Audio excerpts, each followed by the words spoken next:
So the grave warning from the White House saying they see signs that Syria may be preparing for a new chemical weapons attack.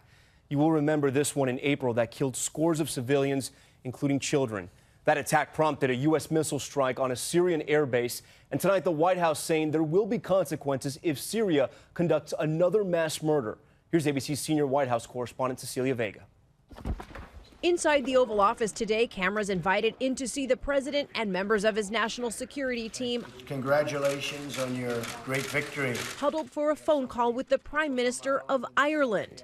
No mention of Syria or that ominous late-night statement from the White House press secretary saying the United States has identified potential preparations for another chemical weapons attack. Sean Spicer warning if Mr. Assad conducts another mass murder attack using chemical weapons, he and his military will pay a heavy price. The goal is at this point not just to send Assad a message, but to send Russia and Iran a message that if this happens again, we are putting you on notice.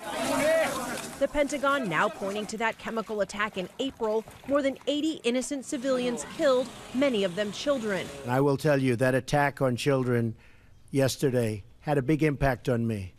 Big impact.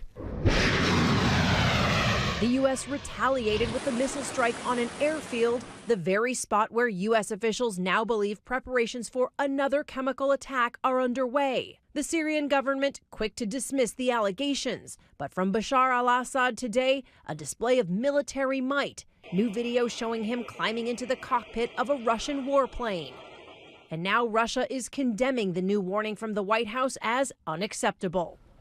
And Cecilia Vega joins us now from the White House. Cecilia, some strong words from the White House press secretary, but nothing yet from the president himself. So far, not yet. That overnight statement came, as you said, not from the Pentagon or the president, but from the press secretary himself. And it seemed to catch a number of administration officials completely off guard. If the White House does decide to strike on this one, we are told that military planning has been underway for several days, Tom. Cecilia Vega with that stern warning from the White House tonight.